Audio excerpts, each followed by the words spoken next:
اللہ پر توکل کرنے کے لیے دعا مانگے.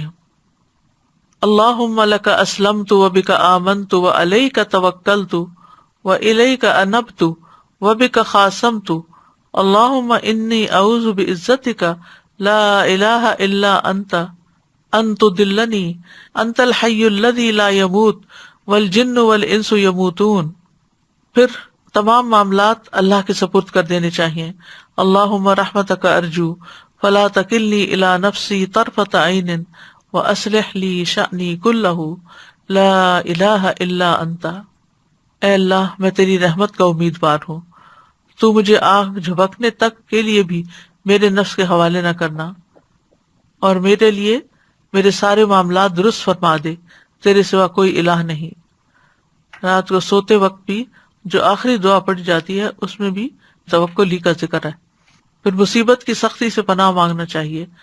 اللہ کی رضا حاصل کرنے کی دعا، اللہم انی اسألک الرضا بعد القضاء، اور مصیبت کے وقت اللہ سے خیر کی دعا. تو کرنے کے کام پھر کیا ہوئے؟ مصیبت پہنچنے پر اللہ کی طرف رجوع کرنا چاہیے. مصیبت پہنچنے پر یہ عقیدہ رکھنا چاہیے کہ اللہ کی طرف سے ہی آئی ہے. اس بات پر یقین رکھنا چاہیے کہ جو پہنچا ہے وہ ٹل نہیں سکتا تھا. وآخر دعوانا ان الحمد للہ رب العالمین.